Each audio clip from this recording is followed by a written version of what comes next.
The title of the message today is Marriage and Money. Since Valentine's Day is coming up Wednesday, figured that'd be a good time to talk about our marriage and our money and how that all works. You know, one husband told his friend, "My credit card was stolen and I didn't report it." And his friend asked, "Well, why not?" He said, "Because the thief is spending less than my wife does."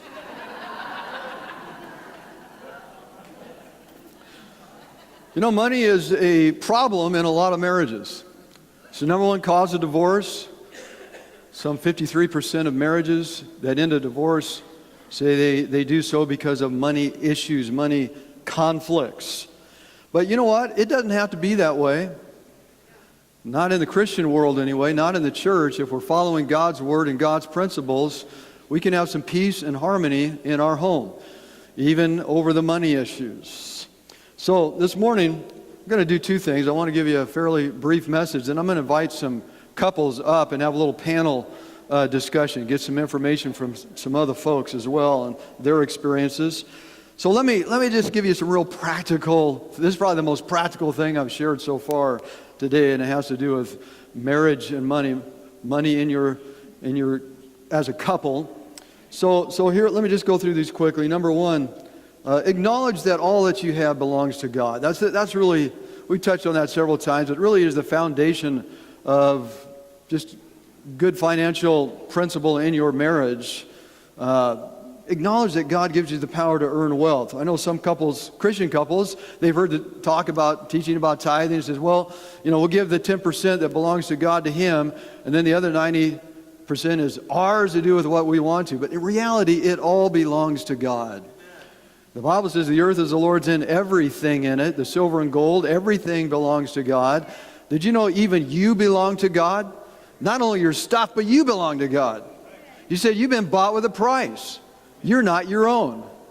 You don't belong to you. You belong to Him and everything else. And so to acknowledge that, and then when money comes in, and my wife and I do that, sometimes extra money will come in, the first thing we do is we pray about it. Lord, we weren't expecting this. What do you want to do with it? What's on your mind? Is this to save? Is this to spend? Is this to give away? There's only three things you can do with money. You can save it, spend it, or give it away. And I think we need to ask the Lord what He would have us to do with that. Hallelujah. So, there's a lot we could say about that, but we're going to move on. Number two, live within your means. There's three things when it comes to our level of living, our lifestyle of living. Three ways we can approach that. We can live above our means. You can live above your means. You can live at your means. Or you can live below your means. And if you're living above your means, which many, many Americans do, means you're spending more every month than you take in. And how can you do that? How can you spend over 100% of your income? Well, it's a little plastic card about this big, and you flip that down on the counter. And when you go buy something, you don't really have the money for it, but you just throw that little card down there, and miracles happen. You get to take your stuff home without even paying for it. Yet, anyway. If you're living at your means, that means you're not going in debt, but you're spending everything that comes in. That means there's no margin in your life. No margin. If you're living below your means, you're consistently spending less than you make. And so you do have margin. You actually have breathing room. And when there's margin in your finances, it really does wonders to, kick the stress out of your home. Because when there's no margin, then there's opportunity for lots of stress and lots of tension going on in the home. So to avoid conflict in your marriage, spend less money than you make. Leave some room in the budget. Proverbs 21:20 says, "The wise have wealth and luxury, but fools spend everything that they get." Develop some self-control in your spending habits. That's what it comes down to.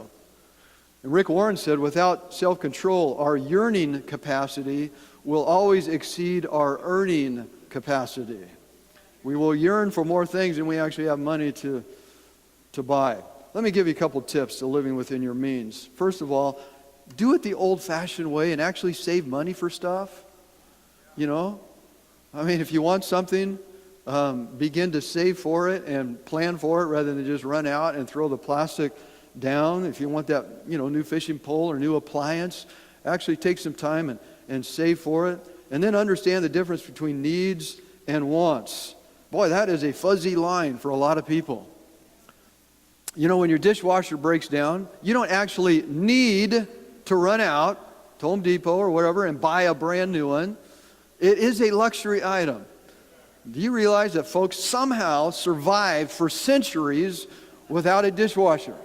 Somehow, I don't know how they did it, but somehow they managed to get by with washing their dishes by hand.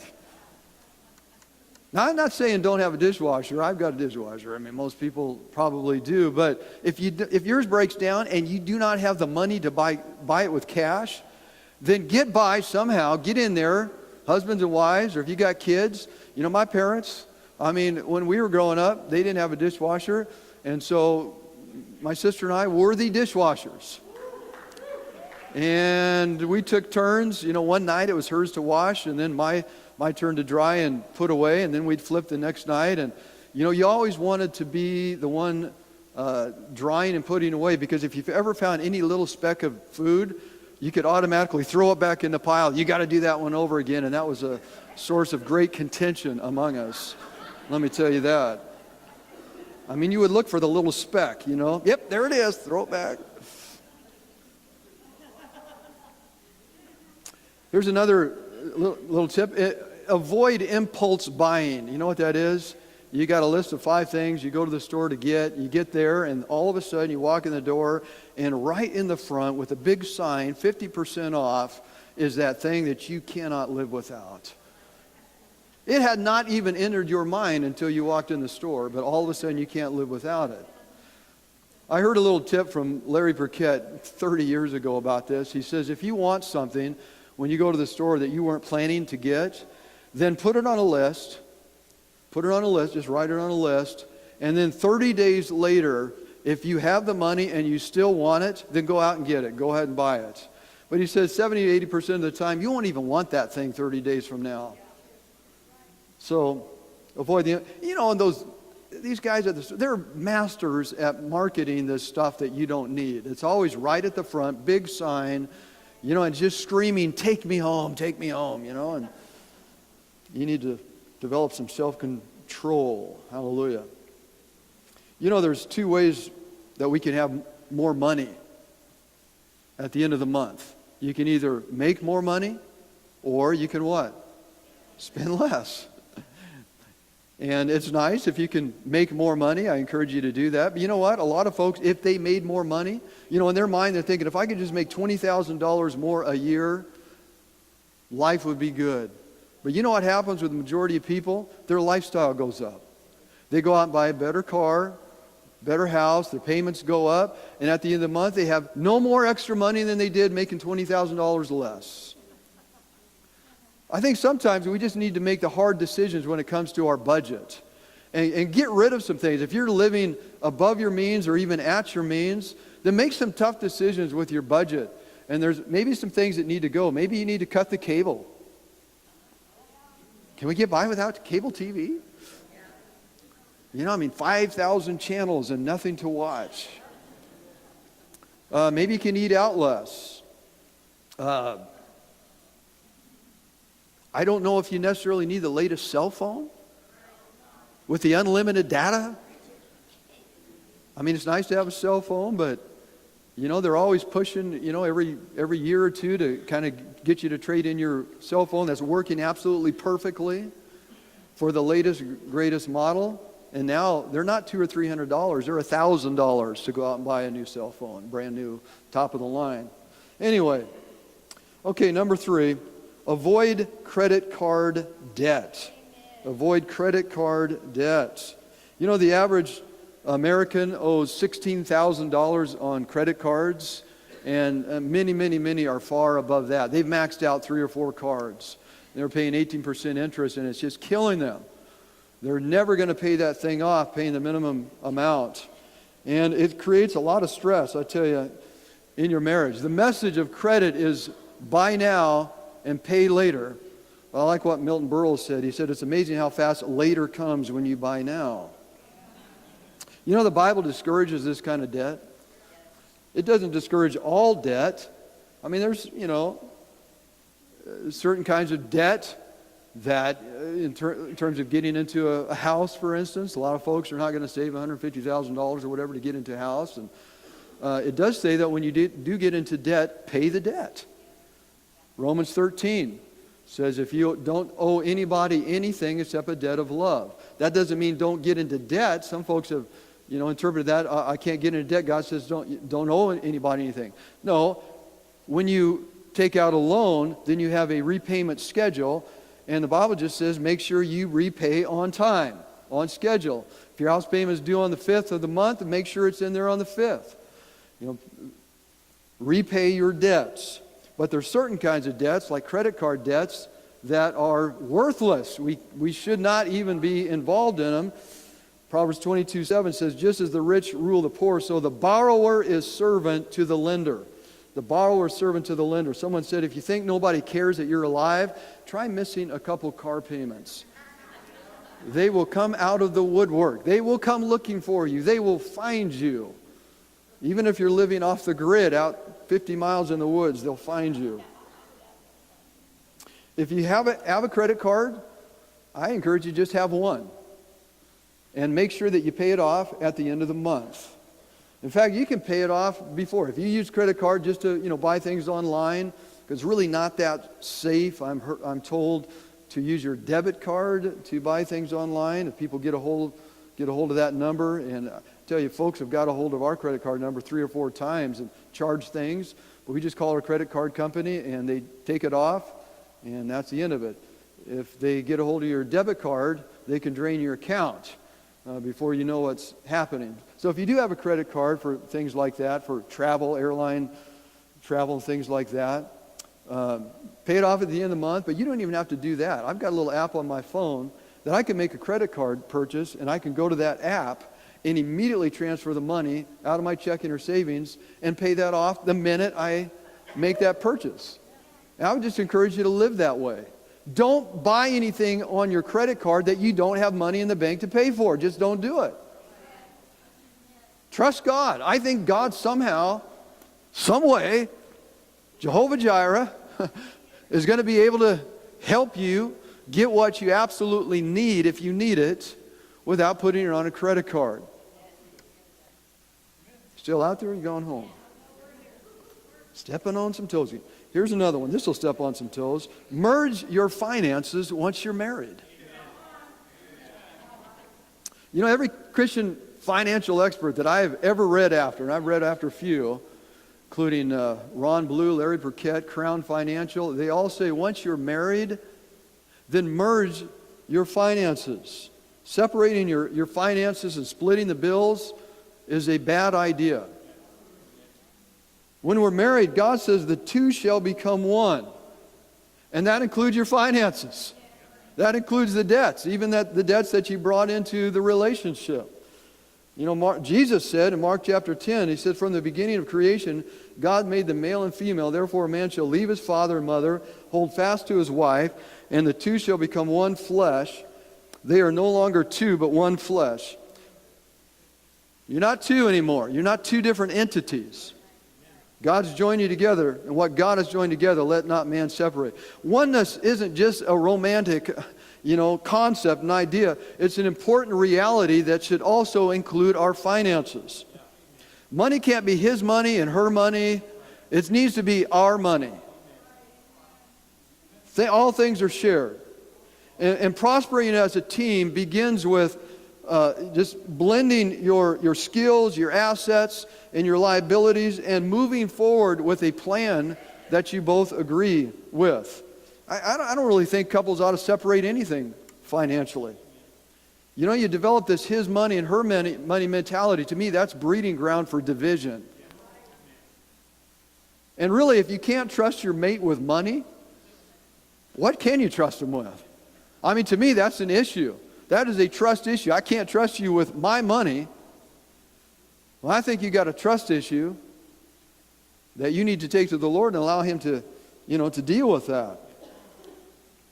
If you're unwilling to blend your money, in the long run, and I've seen it many, many times, it will hinder your relationship over time. Now, I've got a recommendation. You're blending your money, but I think one person ought to be in charge of the books. And that person is the person who is most gifted and most skilled doing it. Now, I think you both need to be aware of what's going on financially. It's not what one person's handling the books and the other one's got their head in the sand. You both know what's going on. You're both talking about money. You both know what you're spending. You both have a plan. But one person is handling that, because you get two people handling the books, it just creates a mess. Just let the person who's most gifted handle it. Number 5, make a budget together. A budget, John Maxwell said, is telling your money where to go instead of wondering where it went. A budget is a pre-spending plan.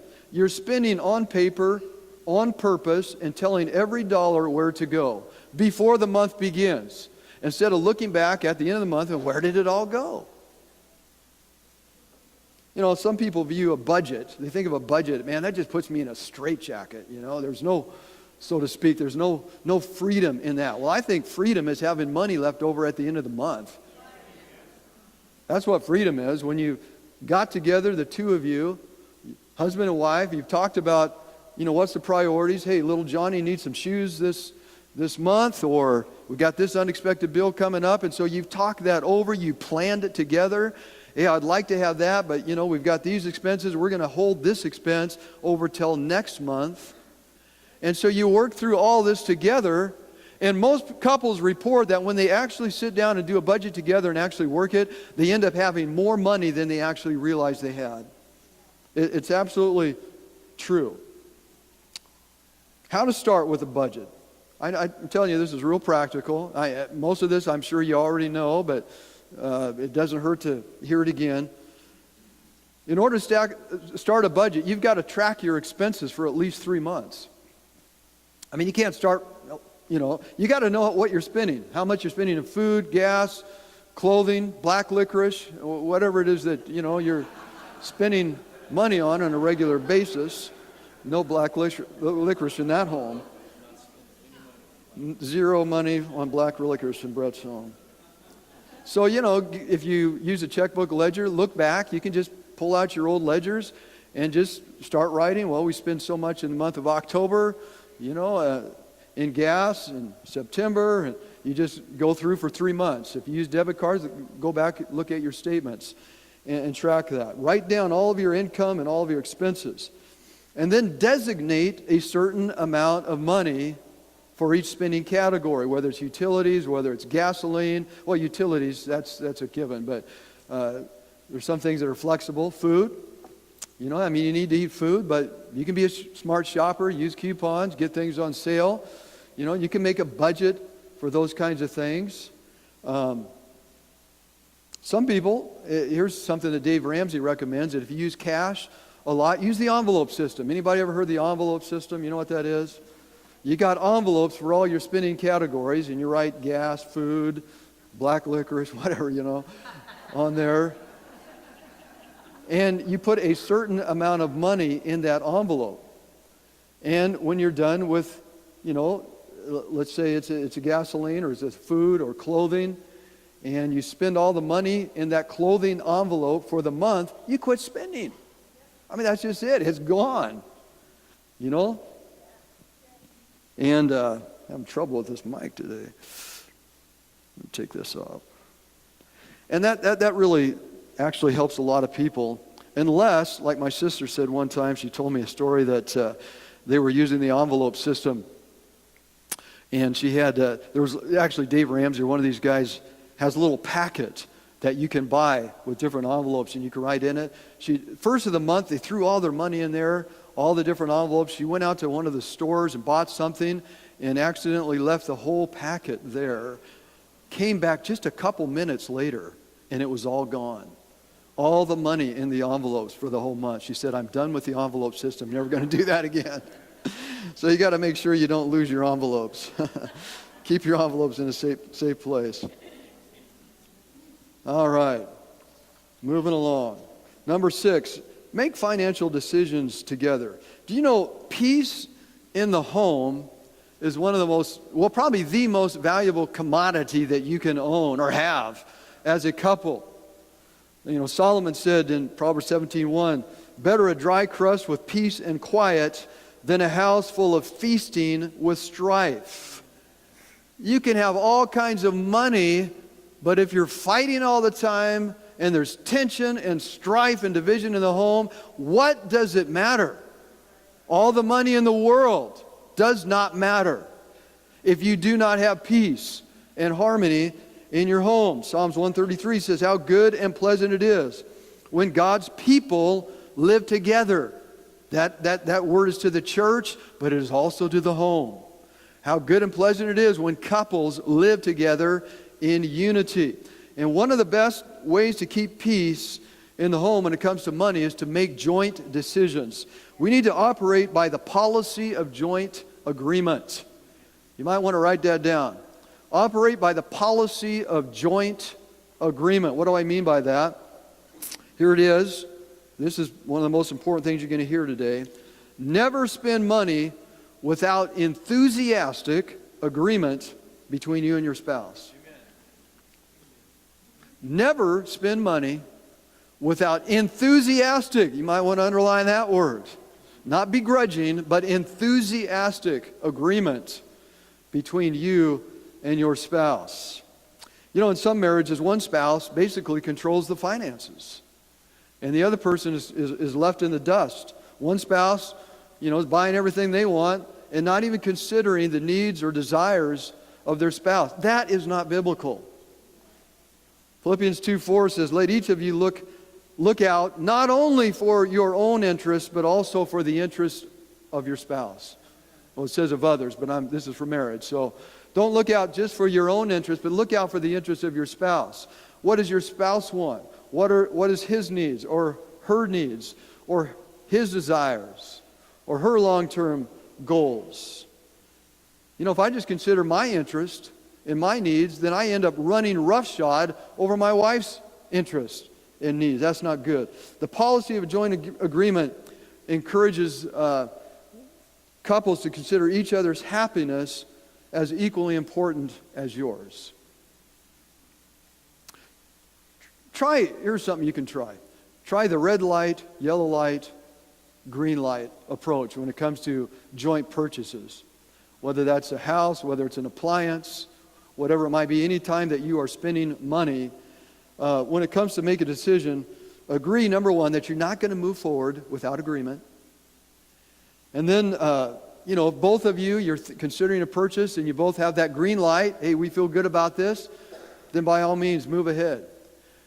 If one of you, just even one of you, has that yellow light, just kind of a bit of caution, not really sure about this, then pause, talk it through, pray about it a little bit until you can come to that point where you both have a green light. If one of you has a red light, then it's an absolute stop. You put the brakes on, and we're not going to move forward until we're in agreement with it. You know, there's a lot of safety in couples having agreement in purchases. Do you know that sometimes God will give one person, one of the spouses, a greater sense of discernment, perhaps, in a situation?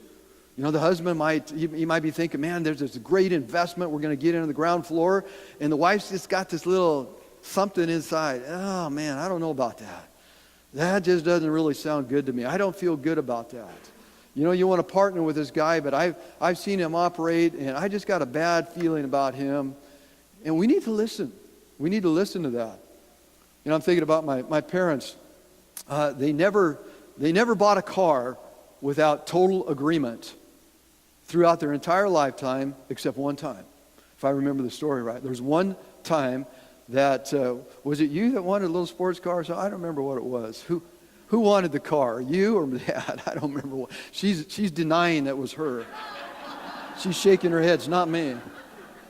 Well, we'll blame it on Dad. He cannot defend him. He can't defend himself. So we'll say Dad wanted a particular car. It seemed like there was some sporty little car that one of them wanted anyway. And the other one said, I don't feel good about that. They went ahead and bought it anyway. It turned out to be the biggest lemon that they had ever had. It was one problem after the other. Hundreds and hundreds and hundreds of dollars in mechanical repairs. If they would have just listened, there's safety in agreement. Amen? Now, I think there's one exception to the rule of joint agreement. That is, if you both decide on a small amount of money that you can spend independent of each other. Again, Larry Burkett taught me this principle years ago. When we were first married, it was $25.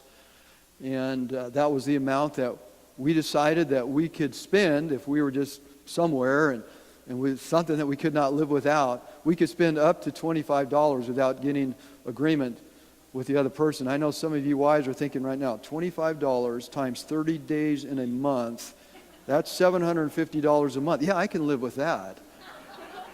No. Don't abuse the principle. And the other thing that some couples do is that they budget an allowance for one another into their budget. They just budget every month that, each spouse is going to get a certain amount out of the general fund that they can spend on their own. Black licorice coffee, isn't that a flavor? We got every flavor in the book. It's kind of nice to have a little bit of spending money to, just go down and buy coffee or whatever it is that you want, and you do not have to confer with the other person. We all want two things out of money. We want freedom and we want security. And having a little bit of spending money gives you that freedom, but having a limit on it gives you security that your spouse is not going to, blow everything the first week of the month. All right. Then number 7, start a savings plan. I just read this. 63% of Americans do not have enough money in savings to cover a $500 emergency. Let's say your car broke down and cost $500. 63% of Americans do not have $500 that they could put their hands on to cover that emergency. So what happens? They throw down the card. Happens over and over again. We need to live, and I mentioned this last week, by the 80-10-10 rule. Pay God the first 10%, pay yourself the second 10% into savings, and then learn how to live on the 80%. Now, I believe if you live by that, God's going to honor that and bless your finances. Dave Ramsey says the first step toward financial freedom is getting $1,000 in an emergency account. That's step number 1. If you're wondering, okay, my finances are a mess, I don't even know where to start, here's where you start. You start by setting the goal together that we're going to get $1,000 in a savings account. If we have to save $25 a month to do it, then we're going to start with that, and we're going to work toward that goal until we get that $1,000. That way, when that $500 or $300 emergency suddenly happens, then you don't have to throw your card down. You've got money in the bank to cover that. You guys still out there today? Boy, you're quiet today. Are you listening? Maybe you're just listening. What was that? Your toes still hurt. Okay. Here's another thing when it comes to savings. Get that emergency fund in, but also start saving long term, for retirement. That age is going to come. The age is going to come when you no longer earn money. And if you want to live comfortably, you want to retire with dignity, then, you need to start early.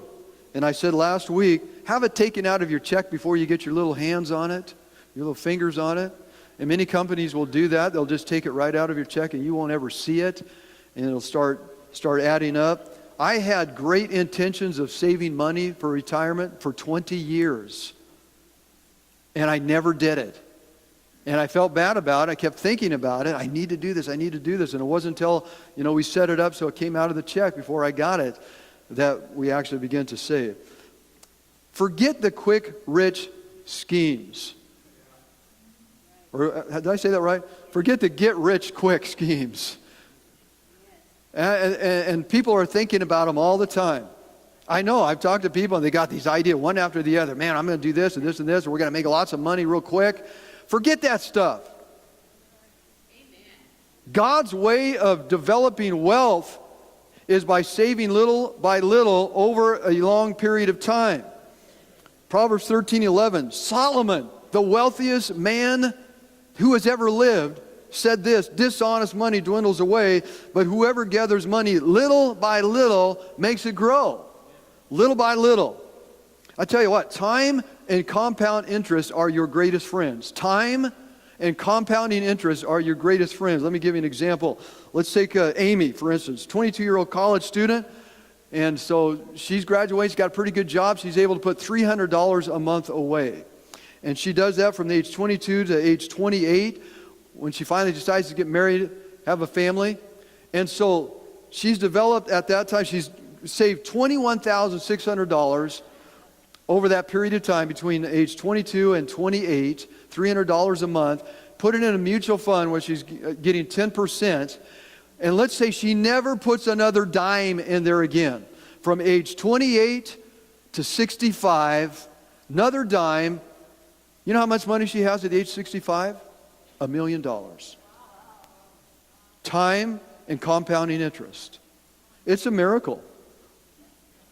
I mean, even Einstein said compounding interest is a miracle, a mathematical miracle, and he ought to know.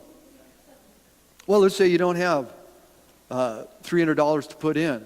You know, there's a lot of mutual funds, and I think that's one of the best investment vehicles, and there's lots of them. There's real estate.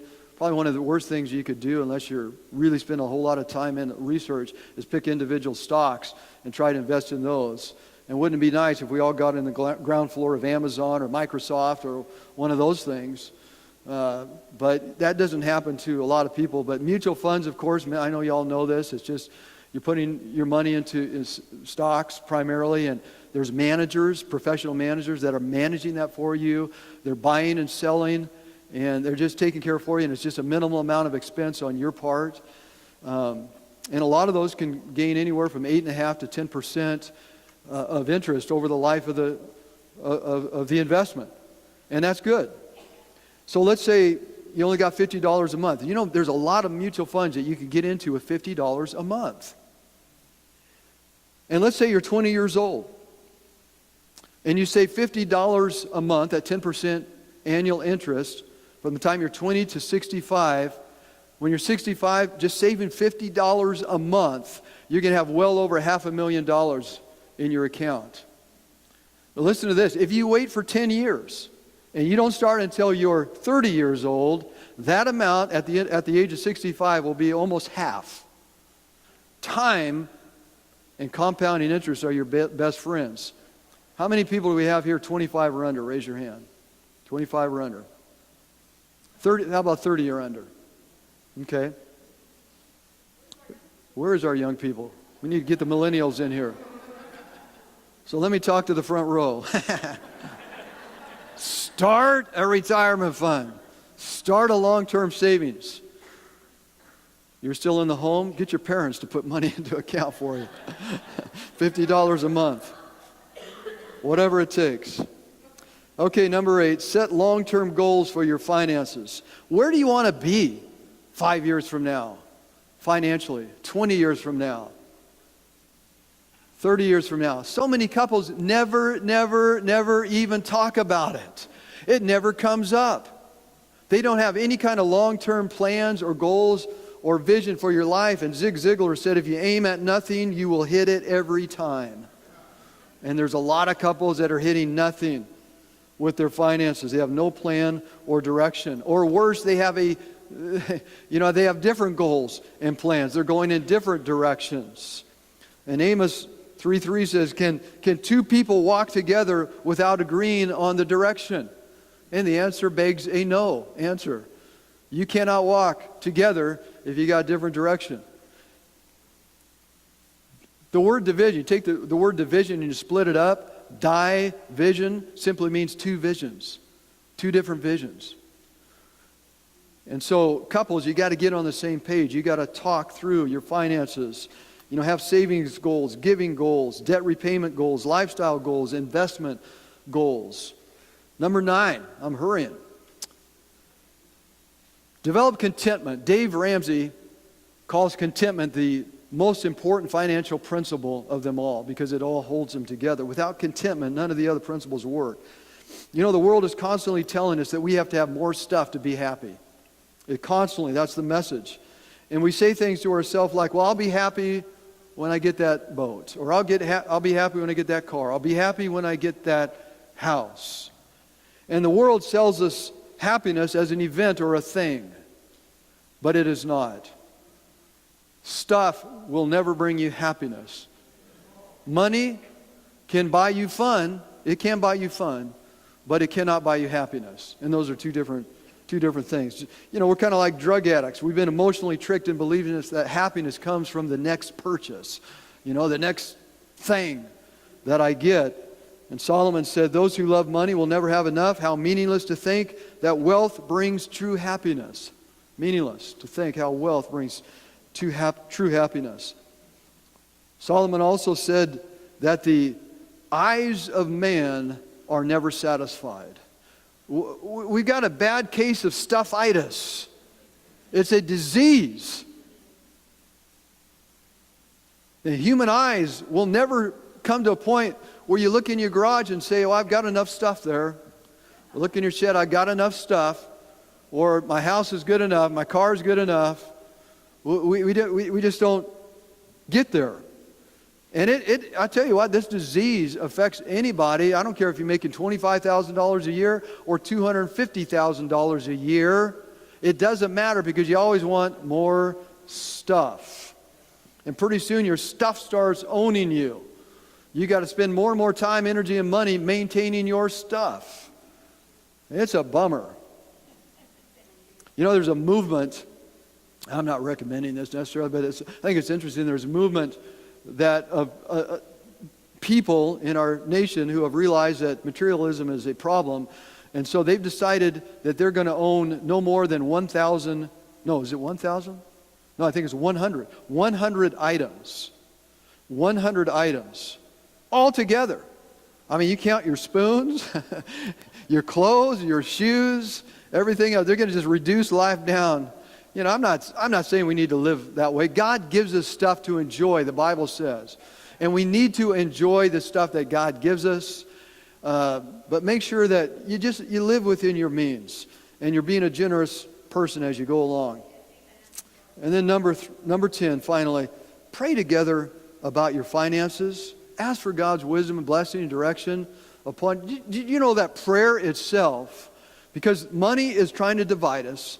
Prayer itself, if you just pray together, will strengthen your marriage. I read the survey that it said that couples that pray together 3 minutes a day, that's it. Not 30 minutes a day, just 3 minutes a day will decrease their odds of divorce by 80%.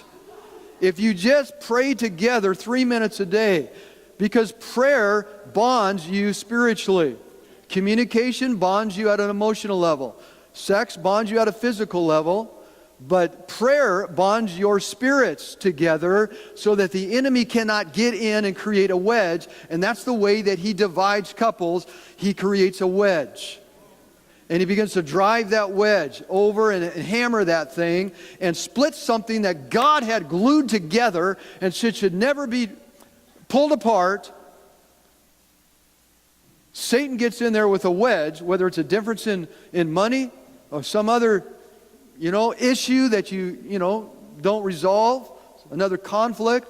He keeps hammering that thing until it's like a round of wood that you put a wedge in. You drive that thing, you drive it enough with enough force, and that thing will split.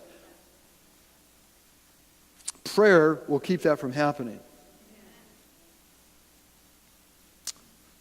Well, we've got a few minutes left. I'm gonna invite my couples that I asked to come up. And how long have you been married? Oh, we need 2 microphones. There's one. There's another one. How long have you guys been married? 35 years. How about you guys? 30 in June. 30 years in June. So you've been through a few things,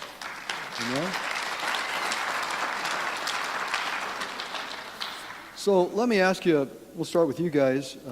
What would you guys do different financially if you had to do it all over again?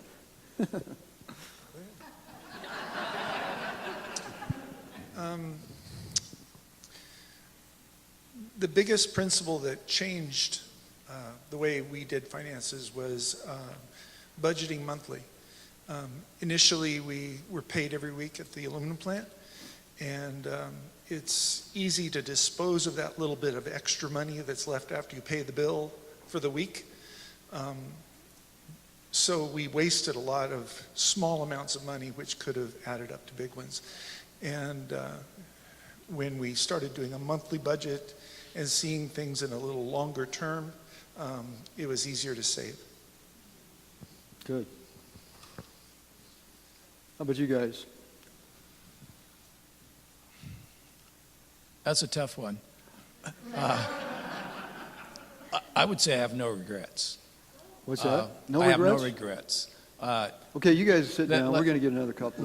Let me qualify that the answer to all these for us has been tithing and giving. And then even if we made a mistake, then God came in and fixed it.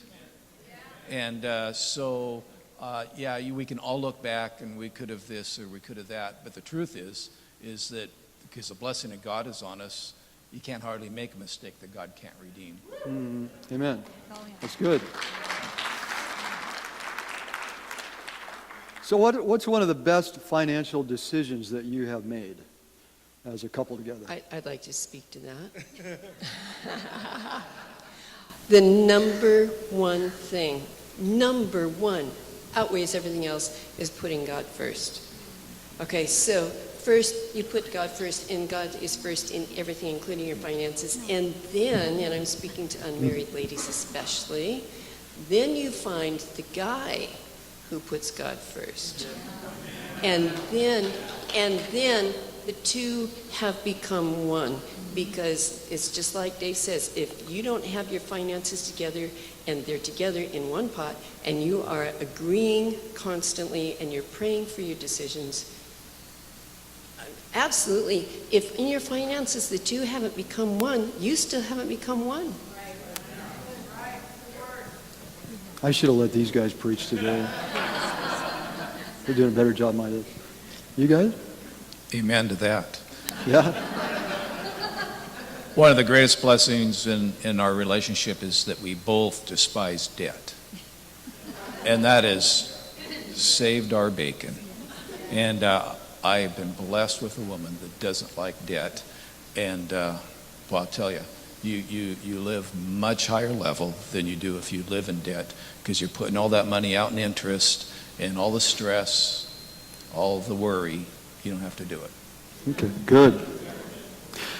So, has your attitude about money changed over the years? And if so, how has it changed and what has influenced that? I remember, I'll tell on Bill, I remember he told me before he was married to Jan, single guy working at an aluminum plant making pretty good money. He had a bowl in his house, and so he'd get a check and throw it in the bowl. And he'd work like double shifts and had a lot of checks, and he'd just throw them in the bowl. Ended up a big bowl of checks. Didn't even have an account, savings or check anything. And if you needed money, you just go grab a check out of the bowl and spend it. Has that changed? Yes. Okay.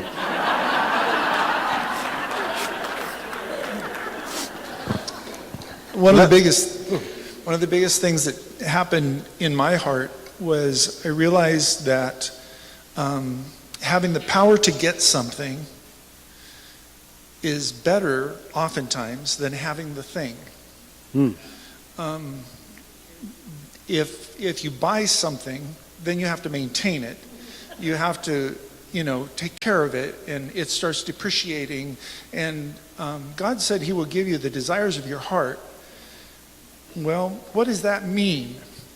And I studied on that, and what it means is something that is a persistent, deep desire of your heart, something that doesn't go away.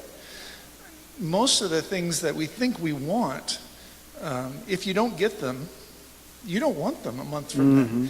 And so if you go out and buy it, you've spent power. You've used your power up, and you can't go get anything else. So you're poor. If you hadn't ever bought that thing, then you have the power to go get something else. But if you don't get that, you have the power to go get something else. And you can get to the point to where you can look through a whole catalog and go, well, they did it again. They gave me a catalog. I didn't need any of it. So, How about you guys? Attitude about money changed? Well, where do you want me to start? When I was single, I was in debt. And when I became a Christian, I was in fear to tithe because I was in debt and I didn't have money. But when I finally decided to tithe, God began to bless and make things happen that I wasn't making happen with all of my money. And then, okay, that changed. And then realizing that 10% isn't God's, 100% is God's. Yeah, that's right. That changed. It's not mine, and I need to know what He wants me to do with it, not just what I want to do with it. And I remember when Norman Robertson was here, something that changed is realizing, what he brought out was realizing that He gives me the money to plant the seed to get more money. That was just dynamic to me. I need to plant that seed. I don't spend it all. I need to plant that so it will come back. And I can do more with it because He's given it to me. Yeah, that's good. Good word. So what has caused the greatest financial conflicts in your marriage, and how have you learned to resolve those? What has caused the greatest financial conflicts in your marriage, and how have you learned to resolve those? Well, this is a recent one. So they're not perfect after all. No, no. We have a truck that was given to us by my mom, and we have it because she can fit in that and not the Prius. So we have that, and then we have the Jag, and my desire was to sell them both and get a slightly smaller than the pickup, larger than the Prius, so Mom can still fit in it, and he doesn't want to do that. So how we resolve that is neither one of us we don't do anything until we come into agreement on it. So we still have the pickup, the Prius, and the Jag. Still praying on that one. Yeah, that's the same with us. If we can't agree, we don't do it. Now, if a decision absolutely has to be made, he's the one. I do defer to him, but most of the time it's if we can't agree, it's not done. Yeah. Good. What financial advice would you give to young couples who are just kind of getting going?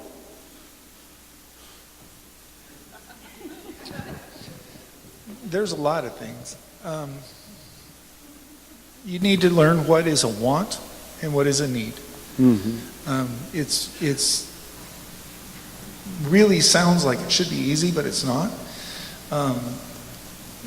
If you have a need, you don't need to be told about it. Yeah. You don't need to look through a magazine or shop online or see an advertisement or whatever to know you have a need. If you have to learn about it through a magazine or an ad or someone else having it, it's not a need. Okay? That's the first thing. The second thing is do not borrow money. If you can't afford it, you can't afford it. I am firmly convinced that there would be a lot less $30,000 cars on the road if people had to save up $30,000. If you can find a car that is a beautiful car and pay a quarter or less than what they pay for it new. And why do you want to be that guy that took that hit? Don't be that guy. And so if you're a young person, save money, like David said. I mean, it was like he was listening to our conversation in the kitchen. He said everything we talked about. You need to save money right off the bat. If you can't afford it, you're making a mistake. Because you can. You can always afford to save something. And something is always better than nothing. And so save something. Don't borrow money. and think about what they call the, what's it called? There's a cost associated with buying something. I can't remember the term for it. But if you spend $25 today, instead of putting it in the bank, how much is that $25 worth in 20 years? So, like what David was saying about compound interest and all that stuff. So you put $100 in the bank and you save it for 20 years, it becomes, $15,000 or whatever. So that $100 you spent today is worth $15,000. Is it still worth spending it? Good word. Okay, so I got something on this. Many years ago, right after we got married, we heard an old geezer preacher on the radio saying you can't afford to tithe. God doesn't want to take your money if you can't afford to tithe. And while Will and I started out financially really good, he was at the plant in the heyday and I was a teacher, and we were starting out pretty good. And within a year and a half, we were both out of a job, and I was flat on my back with a disastrous pregnancy. And it went from bad to worse. By the time we moved out to Mill Creek, Will was a single wage earner on minimum wage, trying to pay for a growing family. We had no toilet, we had no electricity, and we had no paint on our sheetrock walls. We had no carpet. You get the picture? We had to borrow money one month to go into town and do laundry at the laundromat. This is where we were at, but we tithed. We tithed, and God blessed it.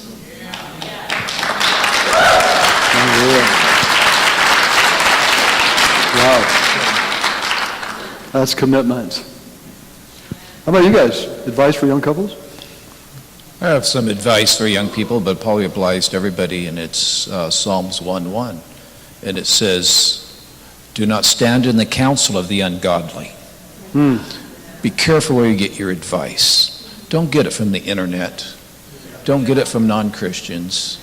God has a way for you to be successful. First tithe and give.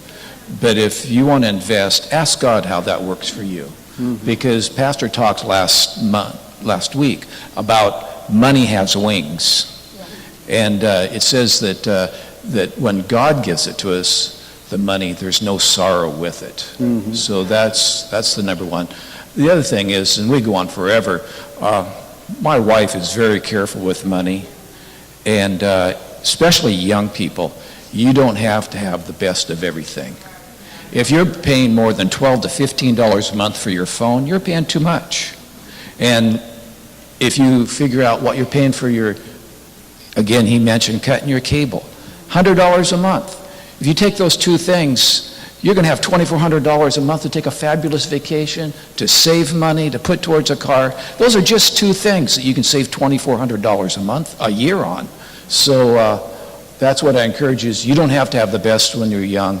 Our parents, you started out with very little and worked their way up. Kids get married nowadays and they want brand new furniture, they want a new house, and they want a new car and everything that goes with it, and then the debt just goes on forever. So I just encourage you to let God bless you, spend it as you get it, and save it, and just give. Yeah, amen. That's good.